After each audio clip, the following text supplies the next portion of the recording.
This program is brought to you by Nepal Finance Limited, नेपालको पहिलो finance, Kamaladi Kathmandu, Lumbini विकास bank limited, निरन्तर सहयात्रा, hero डोइटले नजिक ल्याउँछ, विश्वास लिन्छौँ, विश्वास दिन्छौँ, प्रभु ब्याङ्क, हिमाल स्टिल, दम छ एकदम।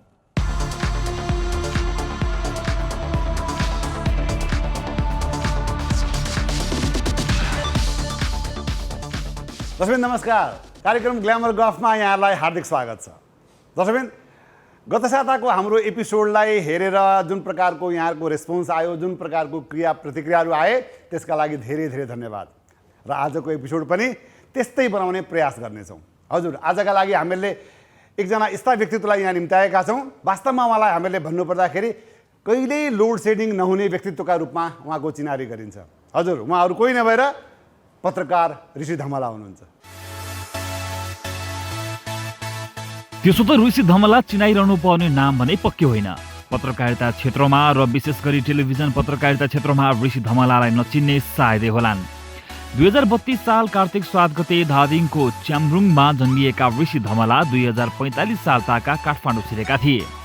बुवाको ट्याङ्काबाट रु 500 चोरेर काठमाडौँ आएका ऋषि धमलाले यो स्थानसम्म आइपुग्न थुप्रै आरोह अवरोहहरू पार गरेका छन्। कुनै बेला काठमाडौँका चोक चोकमा चिच्याई पत्रिका बेच्ने ऋषि धमला आज टेलिभिजन र रेडियोका मालिक बनेका छन्। Prime times television, reporters club, Nepali radio network जस्ता थुप्रै संस्थाहरूको अध्यक्ष समेत रहेका ऋषि धमला यतिखेर भने जनता जान्न चाहन्छन् नामक टेलिभिजन कार्यक्रम मार्फत बेला बेलामा चर्चामा आइ नै रहेका हुन्छन्।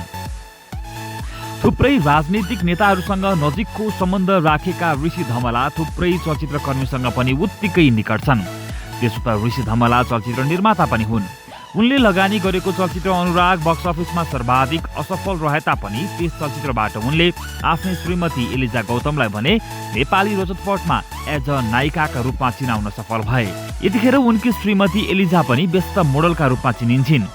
ऋषि धमला बिहान 4 बजे घरबाट निस्कन्छन् र 6 बजेको रेडियो कार्यक्रम बहस चलाउन पुग्छन्। बिहानको बहसमा जति उत्साह उनमा देखिन्छ त्यति नै उत्साह बेलुकी 8 बजेको टेलिभिजन सो चलाउँदा पनि देखिन्छ। आज हामी उही जोसिला, फुर्तिला, जाँगरिला र उत्साहित पत्रकार ऋषि धमलासँग अन्तरङ्ग गफ गर्नेछौँ। आउनुहोस् उहाँलाई स्वागत गरौँ।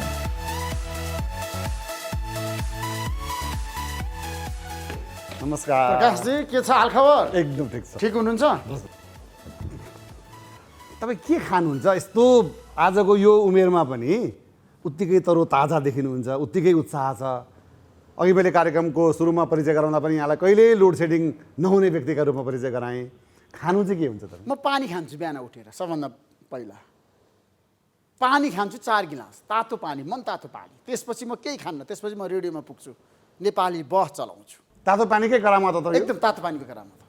बेसार पनि खानुहुन्छ? बेसार पानी खान्न, कहिलेकाहीँ खान्छु। किनभने प्रधानमन्त्री पनि बेसार पानीको कुरा गर्नुभयो। त्यसपछि मैले पनि कहिलेकाहीँ बेसार पानी चाहिँ पिएको छैन। कति वर्ष हुनु तपाईँ? उमेर के हो तपाईँको? उमेर 46 वर्ष। 2032 सालमा जन्मेको मान्छे म। जस्तो कि अब यहाँले कलाकर्मीहरूलाई बोलाउनुहुन्छ र उहाँका प्रेम जीवनका बारेमा कुरा गर्नुहुन्छ, होइन? व्यक्तिगत जीवनका बारेमा पनि कुरा गर्नुहुन्छ। आज तपाईँसँग यसै गरी विषयान्तर कुरा गर्नेछौँ र तपाईँसँग ती कुराहरू खोतल्ने प्रयास गर्नेछौँ। खोतल्नुहोस्। प्रेम जीवनबारे भन्नुहोस् न त आफ्नो। प्रेम भनेको मानिसको जीवनमा नभइ नहुने प्रेम कुरा हो। प्रेमको व्याख्या गर्न होइन भने आफ्नो प्रेम जीवनबारे भन्नुहोस् न। मेरो केही पनि छैन प्रेम। कहिल्यै प्रेम कोहीसँग भएन? मैले कोहीसँग कहिले पनि प्रेम गर्न समय नै पाइनँ। स्कुलमा पनि म निकै व्यस्त थिएँ। निरस जिन्दगी तपाईँको? निरस भन्दिनँ मेरो जीवन, तर पनि प्रेम चाहिँ मैले जसरी गर्नु पर्थ्यो। प्रेमको जुन किसिमको एउटा समय हुन्छ नि मान्छेको लागि, त मलाई 20 वर्ष काटिसकेपछि 40 वर्षभित्र उसले प्रेम गर्नुपर्छ। ऊ रोमान्स लाइफ बिताउनको लागि पनि तयार हुनुपर्छ उसले जीवनमा। जो मान्छे रोमान्स गर्न सक्छ त्यो मान्छे सफल पनि हुन्छ लाइफमा। विश्वका विभिन्न महापुरुषसँग रोमान्स गर्नुभयो? होइन, मैले कोहीसँग पनि गरिनँ आजसम्म। मेरो जीवनमा प्रेम रोमान्स कोहीसँग पनि भएन अहिलेसम्म। तपाईँले कहीँ कतै लुकाए जस्तो लाग्यो? होइन, म लुकाउँदिनँ। म एकदम स्पष्ट वक्ता हुँ। म आफ्नो कुरा स्पष्ट राख्छु। सुन्नु, तपाईँको बारेमा पनि त हामीले पढेका छौँ नि त। होइन, पढेर मात्रै भएन, गरेको कुरा देखाउनु पऱ्यो नि त। मैले प्रेम कोसँग गरेको छु, एकजना मान्छे देखाउँछु। मैले नाम लिएँ भने? नाम लिएँ भने पनि मैले गरेको छु। त्यसरी पाइँदैन। होइन, गरेकै छैन त मैले कसरी भन्नु क्या? अनि त्यो पत्रिकामा छापेको कुरा चाहिँ? होइन, पत्रिकामा छापेको कुरा हेर्नुहोस्, कति कथाहरू बन्छ, ती सबै कथामा तपाईँ पछि लाग्नुहुन्छ? मलाई बताउनुहोस्। तपाईँ पनि सञ्चार गर्ने, म पनि सञ्चार गर्ने। त्यो सही हुन्छन्? जिन्दगीमा कहीँ कोहीसँग प्रेम भएन, कोहीसँग भएन, एलिजासँग पनि भएन। एलिजासँग त भयो, मैले विवाह गरेँ नि त, प्रेमपछि विवाह। सुरुमा मैले उहाँलाई भेटेँ, आमासँग आउनु भएको थियो, यसो हेरेँ, राम्ररी चिटिक्क परेको होइन, जिल्डाउ मिलेको, सबै कारणले गर्दाखेरि मैले मन पराएँ। अनि तुरुन्तै बिहा पनि भइहाल्यो? तुरुन्तै 6 महिनापछि बिहा भयो। त्यो बिचमा रोमान्स भएन? भएन, हुन सक्ने सम्भावनै थिएन। कहिले तपाईँले श्रीमतीजीलाई चाहिँ लिएर यसो पार्कमा घुमाउन, काहीँ रेस्टुरेन्टमा लगेर बस्ने, सिनेमा हलहरूमा सिनेमा हेर्न होइन, जाने कहिले गएको छु, जस्तो क्यानाडा जाँदाखेरि गएको छु, उहाँलाई मैले विभिन्न ठाउँमा लिएर जाँदाखेरि गएको छु। हामी कहिलेकाहीँ महिनामा अथवा 6 महिनामा अथवा हप्तामा काहीँ चियापानमा बस्दाखेरि होइन, हामी कफी सपमा बस्दाखेरि गफ गर्छौँ। तर मलाई समय म्यानेज गर्न धेरै गाह्रो छ। म 18 घन्टा काम गर्छु, मिडियामा, रेडियोमा, टेलिभिजनमा, अनलाइनमा, रिपोर्टर्स क्लबमा, प्रिन्ट मिडियामा। जो व्यक्तिको जीवन अत्यन्त सङ्घर्षशील छ, ऊ 24 घन्टा व्यस्त हुन्छ, उसले प्रेम गरेर समय खेर फाल्न चाहँदैन। तपाईँ 2045 सालमा काठमाडौँ छिर्नुभयो, धादिङको च्याम्रुङबाट, हजुर होइन? त्यतिखेर मैले कहीँ कतै पढेको कि बुवाको त्यो कन्तुरबाट चाहिँ 500 रुपियाँ चोरेर तपाईँ आउनुभएको अरे काठमाडौँ हो, किनभने बुवाले मलाई अत्यन्त माया गर्नुहुन्थ्यो प्रकाशजी। मेरो आमा 7 वर्षको उमेरमा निधन भएको, म 7 वर्ष हुँदाखेरि। अनि बुवाले कान्छो छोरो यो चाहिँ मसँग नछुटियोस्, सँगै बसोस् भन्ने बुवाको चाहना थियो सानैदेखि। अनि मैले के भने, अब त्यहाँ त 5 भन्दा 6 पढ्ने ठाउँ थिएन, स्कुल त प्रावि थियो, शङ्कादेवी। अनि त्यहाँ मैले 5 पास गरिसकेपछि मैले पढ्नको लागि बुवाले के भने, तिमीलाई खरे पठाउँछु अथवा तिमीलाई धादिबेसी पठाउँछु सदरमुकाम भनेर भन्नुभयो। होइन बुवा, म काठमाडौँ नै जान चाहन्छु, काठमाडौँ गएर पढ्छु, मेरो चाहना छ काठमाडौँ गएर पढ्नुपर्छ भन्ने मैले बुवालाई भनिसकेपछि बुवाले मान्नु भएन। होइन, यहीँ पढ्नुपर्छ, जिल्लामै पढ्नुपर्छ, मलाई चाहिँ हप्तामा एकचोटि आएर तिमीले भेट्नुपर्छ भन्नुभयो बुवाले। अब के गर्ने, अर्को विकल्प मसँग थिएन। बुवाले पैसा दिन मान्नु भएन, मसँग 1 रुपियाँ पनि गोजीमा थिएन। अनि बुवा चाहिँ घाँस काट्न बारीमा गएको बेलामा, खेतमा गएको बेलामा मैले के गरेँ भन्दाखेरि, बुवाले चाहिँ त्यो बाक्सा हुन्छ, त्यतिखेर बाक्सा भनेर भन्छ, ट्याङ्का भनेर भन्छ होइन, ट्याङ्कामा राखेको पैसा एकदम मैले साँचो चाहिँ निकालेँ। सिरानमुनि राख्नु भएको रहेछ बुवाले। त्यसपछि त्यहाँबाट 500 रुपियाँ 100 रुपियाँको पैसा चाहिँ निकालेर गोजीमा हालेर मटाप कसेँ। पढाइको विषयलाई लिएर पनि तपाईँको बारेमा धेरै टिका टिप्पणीहरू आउँछ नि, आज भनिदिनु न कति? होइन, सुन्नुहोस् न, मैले जीवनमा मलाई चाहिने कुरा मैले पढेको छु। मान्छेको जीवनमा तपाईँको शिक्षा भनेर के उसलाई चाहिने कुरा हो नि, सबै कुरा छ मसँग। म यति पिएचडी गरेँ अथवा मैले चाहिँ तपाईँलाई थाहा छ नि, नेपाली पत्रकारितामा चाहिँ आज बहसको विषय हुन्छ नि, मान्छेको काम हेर्नुपर्छ क्या, ऊ सबै कुरामा पोख्त हुनुपर्छ। नेपाली पत्रकारितामा पढाइको मतलब हुँदैन। पढाइ मान्छेको जीवनमा अनिवार्य आवश्यक छ, पढ्नुपर्छ, अध्ययन गर्नुपर्छ। म विषयवस्तुमा चाहिँ पढ्छु, हरेक विषयवस्तुमा पढ्छु। त्यसैले गर्दाखेरि मलाई चाहिने जति आजको दिनमा शिक्षा भगवान्ले मलाई दिएको छ। त्यसैले गर्दाखेरि मैले विश्वविद्यालयमा गएर कति पढेँ, मैले पिपल्स कलेजमा पढेको, त्यहाँ गएर हेरे हुन्छ मैले त्यहाँ कति पढेँ भनेर तपाईँलाई म छ नि, तपाईँहरूले खोतल्नुहोस् क्या। बुवाको कन्तुरबाट 500 चोरेर काठमाडौँ छिरेको केटो हो, आज 15 करोडको टेलिभिजनको मालिक छ। कहाँबाट आयो पैसा? हेर्नुहोस्, यो टेलिभिजन भनेको सबैको नेपाली जनताको साझा टेलिभिजन हो। ऋषि धमलाले नेतृत्व गर्दाखेरि पनि यसका पछाडि धेरै मान्छेहरू छन्। जनताको टेलिभिजन हो प्राइम टाइम टेलिभिजन भनेको। त्यसैले गर्दा जनताको सेयर छ त्यसमा, जनता सबैको छ, तर सञ्चालकहरू अरू पनि छन् नि। त्यसैले गर्दा ऋषि धमला जुन मिडियामा तपाईँको चाहिँ त्यसमा कति पैसा छ? होइन, यसबारे म खुलाउन चाहन्न, किनभने सबैले हेरे हुन्छ होइन। तपाईँलाई चाहिन्छ भने आउनुहोस् अफिसमा, तपाईँ पनि प्राइम टाइम टेलिभिजनमा काम गरिसकेको व्यक्ति हो, भोलि पनि आउनु होला होइन। त्यसैले गर्दा म एकदम खुला छु, खुला किताब हो ऋषि धमला भनेको। एकदम यति जान्न थालेको कि 500 बोकेर काठमाडौँ छिरेको केटोले 15 करोडको टेलिभिजनको मालिक बन्दाखेरि आफ्नो पैसा त्यसमा कति लगानी गरेर होइन। सुन्नुहोस् न, यो जनताको कुरा गर्नु, यो त अनुकरणीय कुरा हो नि। विनोद चौधरीको बुवाले के गर्नुहुन्थ्यो तपाईँलाई थाहा छ? पुस्तकारी बेच्नुहुन्थ्यो। तर आज विनोद चौधरी खर्बपति हुनुभयो नि त। किन? मिहिनेत गर्ने मान्छे अर्बपति पनि हुन्छ। ऋषि धमला मिहिनेतबाट आफ्नो बलबुताबाट आएको व्यक्ति हो, कसैले ऋषि धमलालाई अगाडि बढाएको होइन प्रकाशजी। त्यसैले गर्दाखेरि आज हुलासचन्द्र गोल्छाको कुरा गर्नुहोस्, गोल्छा परिवारको कुरा गर्नुहोस्, विनोद चौधरीको कुरा गर्नुहोस्, खेतानको कुरा गर्नुहोस्, मान्छेहरू चाहिँ अर्बपति खर्बपति कसरी बन्यो। अमेरिकाकै अहिले चुनावमा पराजित भएको राष्ट्रपति ट्रम्पको कुरा गर्नुहोस्, मोदीको कुरा गर्नुहोस्, सी जिनपिङको कुरा गर्नुहोस्, अथवा केपी शर्मा ओली र प्रचण्डको कुरा गर्नुहोस्, शेरबहादुर देउवाको कुरा गर्नुहोस्। शेरबहादुर देउवा डडेलधुरामा जन्मेका मान्छे 4 पटक देशको प्रधानमन्त्री बन्नुभयो। त्यही त तपाईँले मेरो प्रश्नको अनर्थ बुझ्नुभयो क्या। 2 पटक प्रधानमन्त्री सुन्नु न त, प्रचण्ड सशक्त द्वन्द्व गरेको मान्छे 2 पटक प्रधानमन्त्री। तपाईँले मेरो प्रश्नको अर्थको अनर्थ बुझ्नु होइन।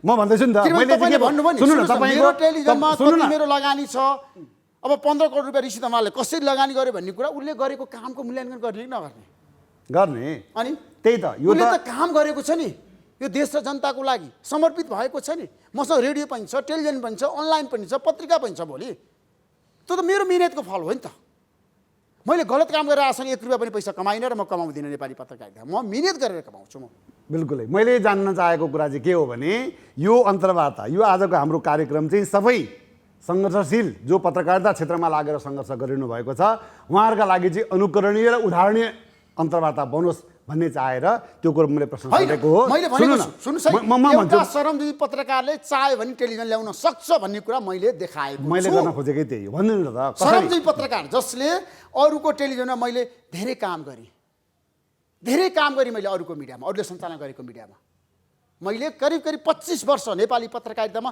सबै पत्रकारिताको क्षेत्रको छ नि पिन मिडियामा मैले काम गरेको छु साप्ताहिकदेखि डेली पेपर्समा मैले काम गरेको छु मलाई पत्रकारितामा ल्याउने जिमेन्द्र सिंहलाई सोध्नु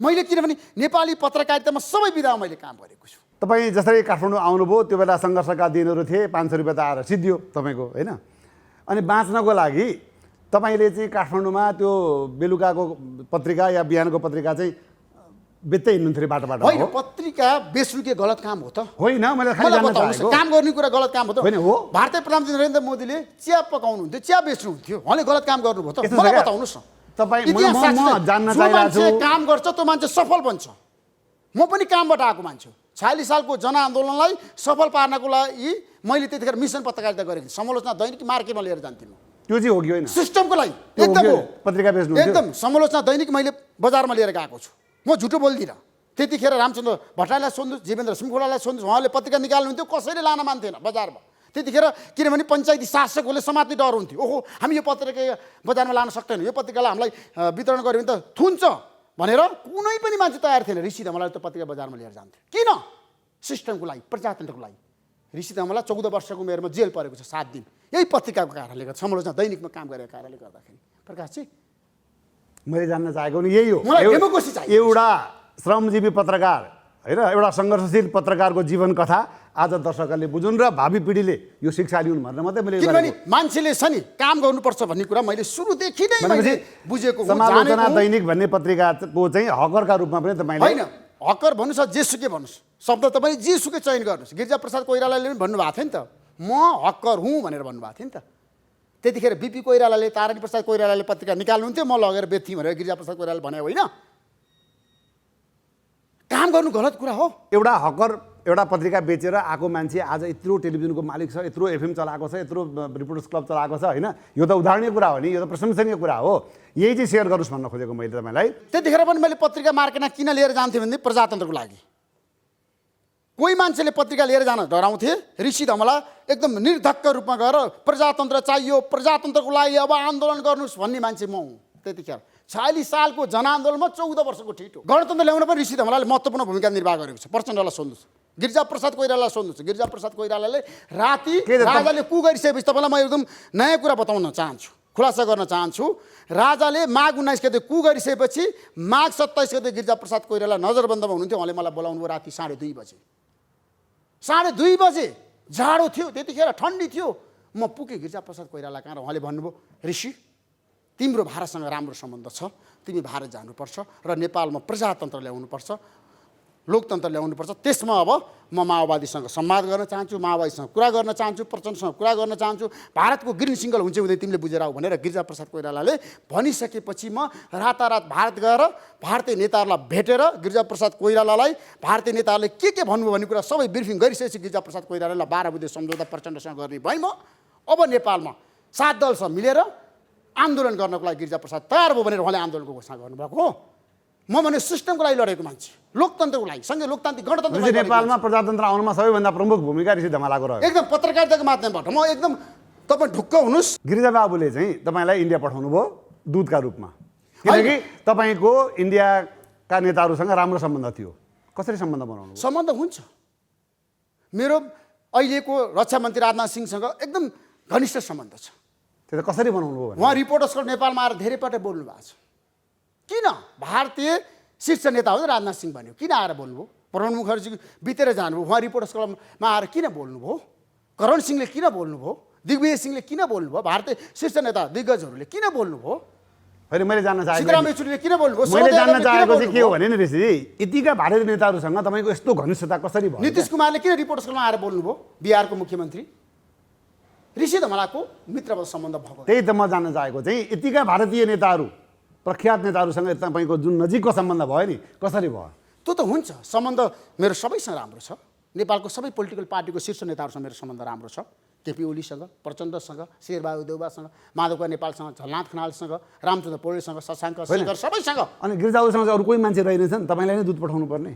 गिरिजाप्रसाद कोइराला विश्वासिलो मान्छे हेर्नुभयो नि त, जसले भारतमा गएर राम्रोसँग आफ्नो कुरा राखेर भारतलाई कन्भिन्स गरेर नेपालको लोकतान्त्रिक आन्दोलनमा भारतको सहयोग र समर्थन जुटाउन जसले सक्छ त्यसलाई गिरिजाप्रसादले विश्वास गर्नुभयो। त ऋषि धमलाले सक्यो।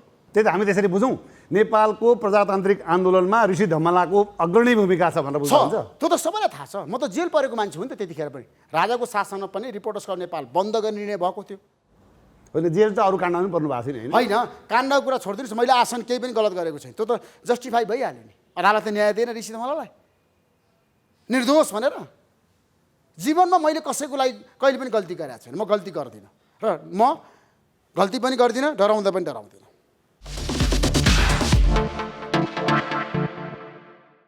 हामी चाहिँ आज अलिक विषयान्तर कुरा गरौँ। अब मलाई बताइदिनुहोस् तपाईँले पछिल्लो पटक चाहिँ कुन नेपाली चलचित्र हेर्नुभएको थियो? मैले पछिल्लो समय हेरेको चलचित्र अनुराग मात्रै हो। आफूले बनाएको? आफैले बनाएको, अरू हेर्नै पाइनँ। त्यो पनि पुरा हेरिनँ है मैले। यो चलचित्र तपाईँले आफै बनाउनु पर्ने, आफै निर्माता हुनुपर्ने यो नौबत्ती कसरी आयो? होइन, यो चलचित्र बनाउनको लागि श्रीमतीलाई हिरोइन बनाउनलाई? होइन, एलियाजीको चाहना थियो, रुचि थियो, म चलचित्रमा अभिनय गर्छु भनेर उहाँले भन्नुभयो। भनिसकेपछि अब उहाँले एउटा प्रस्ताव ल्याउनु भयो, ल मेरो साथीहरू मिलेर हामी एउटा टिम मिलेर चलचित्र बनाउँदैछौँ, तपाईँले सहयोग गर्नुपर्छ भनेर मलाई उहाँले भन्नुभयो। मलाई जो प्रस्ताव राख्नुभयो एलिजाले, त्यसपछि त्यो प्रस्तावलाई मैले चाहिँ समर्थन गरेँ। तर त्यो चलचित्रको कथावस्तु मैले राम्रोसँग पढ्दा पनि पढिनँ। कोलाई हिरो हिरोइन राख्नुपर्छ भनेर मैले भन्दा पनि भनिनँ। कलाकार छनौटमा पनि म सहभागी भइनँ। त्यो चलचित्रलाई राम्रोसँग मैले अध्ययन गरेर टिम बनाएर मैले तपाईँ जसरी छलफल गरेको भए, तपाईँसँग जसरी आज हामी छलफल गरिरहेछौँ ग्रामर गफमा, त्यसै गरी उहाँलाई पनि यो चलचित्रको बारेमा तपाईँसँग हामीले सरसल्लाह लिएको भए, सबै क्षेत्रका मान्छेसँग अन्तर्क्रिया गरेको चलचित्र राम्रो बन्थ्यो, उत्कृष्ट किन बन्थ्यो। हावाको तालमा किन लगानी? होइन, मैले लगानी गरिसकेपछि मैले पछुताएँ। ओहो होइन, यो चलचित्र बनाउनुभन्दा पहिला धेरै गृह कार्य गर्नुपर्ने थियो, धेरै होमवर्क गर्नुपर्ने थियो। चलचित्र निर्माण भनेको कुरा कठिन कुरा हो नि त, सितिमिति चलचित्र बनाउन सकिँदैन नि। अनि ससुरालीको पैसा डुबाइदिनु भयो? मेरो पैसा डुब्यो नि, ससुरालीको पैसा भयो नि मेरो पैसा हो नि त। त्यसरी हेर्नुपर्छ नि। प्रकाशजीको पैसा भयो नि मेरो पैसा हो, हामी पार्टनरसिपमा काम गरेपछि। त्यसैले गर्दा ससुरालीको पनि लगानी छ, तर चलचित्र राम्रोसँग कति डुबाउनु भयो? कति डुबाउनु भयो? होइन, मैले करिब अब ससुरालीको तपाईँले जुन कुरा गरिरहनु भएको छ त्यो चलचित्रमा करिब 1.5 करोड लगानी भयो होला जस्तो लाग्छ मलाई। 1.5 करोड? 1.5 करोडको लगानी? 1.5 करोड सबै स्वाहा भयो, एक पैसा पनि आएन, उल्टा तिर्नु पर्यो। 1 करोड 50 लाख लगानी भयो। श्रीमतीलाई हिरोइन बनाउनु त्यत्रो खर्च गर्नुभयो? होइन, उहाँ सफल मान्छे पनि बन्नुभयो नि त एलिया गौतम अहिले पछिल्लो समय। यतिखेर चर्चामा हुनुहुन्छ? चर्चामा हुनुहुन्छ, किनभने मान्छेको ग्राउन्ड बलियो बनाउनको लागि त काहीँ न काहीँ तपाईँलाई थाहा छ नि, लगानी त गर्नै पर्छ नि। अब हाम्रो एउटा सेगमेन्ट छ धर्म सङ्कट भन्ने। धर्म सङ्कट? आज मलाई पनि तपाईँ धर्म सङ्कट पार्ने भयो? तपाईँ कहाँ पर्नु? होइन, पार्नुहुन्छ। तपाईँसँग यति ठुलो क्षमता छ कि म छक्कै पर्छ। धेरै मान्छेले तपाईँले धर्म सङ्कट पार्नु भएको छ यहाँले। भन्नुहोस् त प्रकाशजी, सुरु गरौँ? गर्नुहोस्। त सुरुमै दुईजना पत्रकारलाई मध्येबाट एउटा छान्नुहोस्। को? किशोर नेपाल कि युवराज घिमिरे? धर्म सङ्कटमा पार्नुभयो। दुवै पत्रकार मलाई मनपर्ने पत्रकार। एउटा छान्नुहोस् न, भूमिका पछि बाँध्नुला। युवराज घिमिरे। युवराज घिमिरे। किशोर नेपालको नि योगदान छ है नेपाली पत्रकारितामा, त्यो त मैले व्याख्या गर्न पाउँछु। तपाईँको योगदान छ नि? होइन, लोकतान्त्रिक आन्दोलनमा उहाँले खेलेको भूमिकाको नजरअन्दाज गर्न मिल्दैन है। नेपाली चलचित्रका बहुचर्चित लोकप्रिय नायिका द्वय करिश्मा मानन्दर कि रेखा थापा? करिश्मा मानन्दर एउटा राम्री नायिका हो, तर रेखा थापा पपुलर नायिका हो। करिश्मा मानन्दर। करिश्मा मानन्दर। नेपाली चलचित्रका बहुचर्चित दुईजना नायकहरू, अभिनेताहरू, राजेश हमाल कि भुवन केसी? राजेश हमाल। ल यसमा चाहिँ व्याख्या गर्नुहोस् त। राजेश हमालको नेपाली चलचित्र जगतमा जुन किसिमको उच्च मूल्याङ्कन जनताले गरेका छन् नि, भुवन केसीलाई पनि गरेका छन्, तर हाम्रो देशमा पढे लेखेको मान्छे, अध्ययनशील मान्छे चलचित्रमा आएर स्थापित भएर जनताको मन जित्न उहाँले जुन सफलता प्राप्त गर्नुभएको छ राजेश हमाल। भुवन केसीजीलाई नपढेको मान्छे होइन, भुवन केसी मलाई मनपर्ने हो। मैले त अस्ति बसमा पनि भने नि त तपाईँलाई थाहा छ नि जनता जान्न चाहन्छन् कार्यक्रमले भुवन केसी महानायक हो भनेर यहाँ चर्चा चलिरहेको छ नि त राज समालको बारेमा भुवन केसीको बारेमा पनि चर्चा भयो मैले भने दुवैलाई महानायक भन्ने पनि हुन्छ भन्छु म त राज समाल र भुवन केसी दुवै राम्रा मान्छे हुन् छान्ने बेलामा राज समाल छान्नुहुन्छ अब राज समालको चाहिँ योगदान छ भुवन केसीको पनि छ तर आज मलाई मनपर्ने कुरा गर्नुहुन्छ भने राज समाल प्रधानमन्त्री केपी शर्मा ओली कि पुष्पकमल दाहाल प्रचण्ड अब दुवै नेतासँग मेरो राम्रो सम्बन्ध त्यो छ सबैसँग छ क्या तपाईँको एउटा छान्नुहोस् न सबैसँग राम्रो छ नि तपाईँको त होइन एकजना छान्नुहोस् यसबारेमा मैले चाहिँ किटान गर्न सक्दिनँ है दुवै नेतासँग मेरो राम्रो सम्बन्ध छ त सबैसँग छ एकजनाको नाम छान्दाखेरि नेपाली पत्रकारितामा यसबारेमा बहस सुरु हुन्छ राजनीति विषयवस्तुमा म तपाईँलाई क्लियर कट बताउने मान्छे हुँ तर आज मैले भन्न सकिनँ होइन तपाईँ काङ्ग्रेसी मान्छे तपाईँलाई के मतलब छान्दिन न म काङ्ग्रेसी होइन म पत्रकार हुँ क्लियर कट हुनुहोस् आजबाट तपाईँले म काङ्ग्रेसी हुँदै होइन है म यो देशको पत्रकार तपाईँलाई धेरैले काङ्ग्रेसी होइन त्यो गलत हो त्यो त तपाईँलाई थाहा छ हेर्ने मान्छेमा भर पर्छ नि त ऋषि धमला पत्रकार हो देशको पत्रकार हो काङ्ग्रेसीको होइन र म काङ्ग्रेस कुनै गर्दिनँ ल केपी शर्मा ओली कि पुष्पकमल दाहाल प्रचण्ड अब केही विषयवस्तुमा पछिल्लो समय अडान लिनै व्याख्या नगर्नु म पछि पछि केपी शर्मा ओली केपी शर्मा ओली केपी शर्मा ओली बोलेको आगो ताप्नु होइन प्रचण्ड मैले महान नेता हो राजनेता हो भनेर भन्ने मान्छे नि म हुँ तर पछिल्लो समय प्रचण्ड निर्णय लिन सक्नु भएन मेरो गुनासो छ स्वर्गीय विश्वेश्वर प्रसाद कोइराला कि स्वर्गीय मदन भण्डारी बिपी कोइराला नै मलाई मनपर्छ किनभने मदन भण्डारीसँग पनि मेरो निकट भयो मैले व्याख्या मैले काम गर्ने दृष्टिको अफिसमा आउनुहुन्थ्यो उहाँ होइन त्यतिखेर बागबजारमा साइकल चढेर आउनुहुन्थ्यो उहाँ पनि दूरदर्शी कम्युनिस्ट नेता हो तर मैले बिपी कोइराला छाने पूर्व राष्ट्रपति डाक्टर रामवरण यादव कि वर्तमान राष्ट्रपति विद्यादेवी भण्डारी दुवै मनपर्छ मलाई त्यो त मनपर्छ सबै देशको महिला राष्ट्रपति पहिलो ल भन्नुहोस् एकजना छान्नुहोस् विद्यादेवी भण्डारी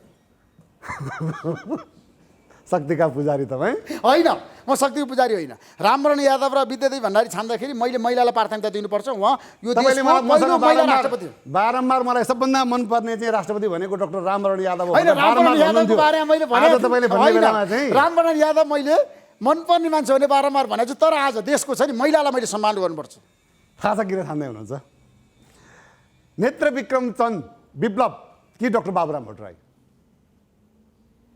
डाक्टर बाबुराम भट्टराई कमल थापा कि गगन थापा यो पनि धर्मसँग पार्नुभयो यार दुवैसँग मेरो राम्रो सम्बन्ध सबैसँग छ क्या तपाईँको सम्बन्ध दुवैको नाम लिन मिल्दैन कमल थापा र गगन थापाको नाम लिन मिल्दैन त्यही त धर्मसङ्कट त अब डेमोक्रेटिक आन्दोलनको मुभमेन्टको कुरा गर्दाखेरि म गगन थापाको नाम लिन्छु तर नेपालको आन्दोलनको कुरा होइन आफ्नो ठाउँमा छ तर पनि वैचारिक बहसको लागि चाहिँ म कमल थापालाई नै मान्छु है दुवैको आफ्नै किसिमको विशेषता छ राजनीतिमा एकजना छान्नु पर्यो मैले भने नि त अब राजनीतिक रूपमा तपाईँलाई वैचारिक रूपमा सिद्धान्तको कुरा गर्दा गगन थापा अहिलेको पुस्ताको कुरा गर्दाखेरि सुन्नुहोस् न अहिलेको पुस्ताको कुरा गर्दा गगन थापा रिपोर्टर्स क्लब कि प्राइम टेलिभिजन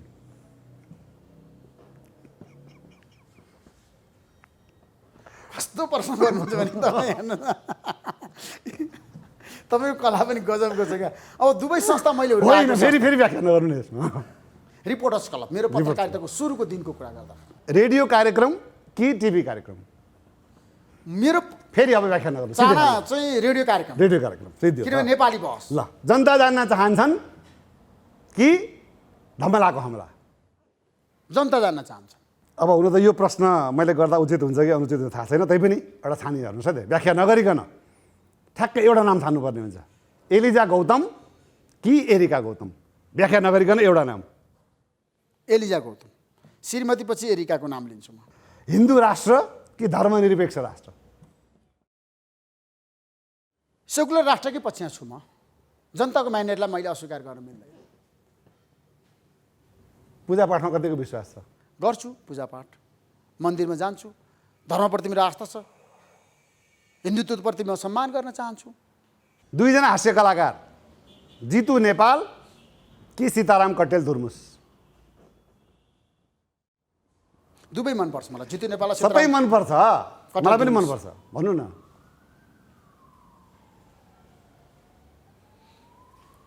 ऋषि धमलालाई यत्रो टाइम लाग्दैन होइन Jitu Nepal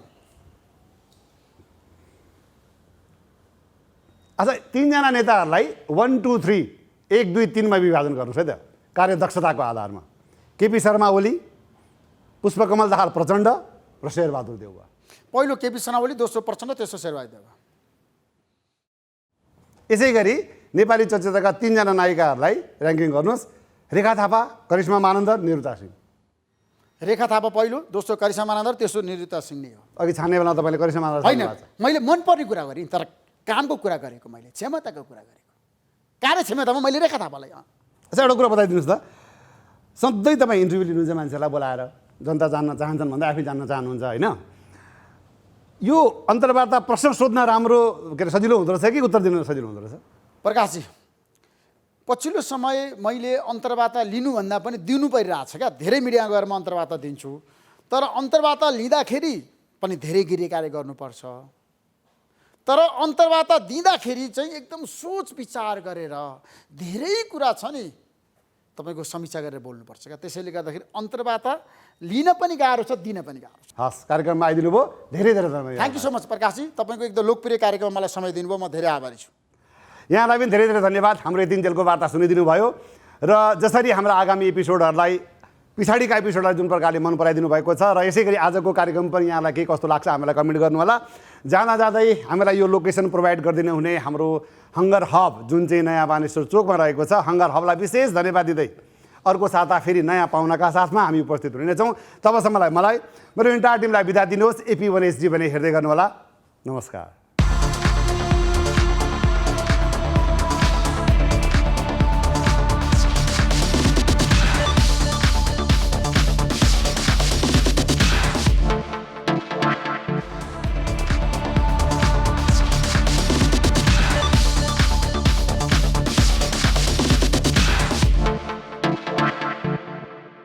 This program is brought to you by Nepal Finance Limited, नेपालको पहिलो फाइनान्स, कमलादी काठमाडौँ, लुम्बिनी विकास ब्याङ्क लिमिटेड, निरन्तर सहयात्रा, हिरो डोइटले नजिक ल्याउँछ, विश्वास लिन्छौँ, विश्वास दिन्छौँ, प्रभु ब्याङ्क, हिमाल स्टिल, दम छ एकदम। It's an AP1 presentation.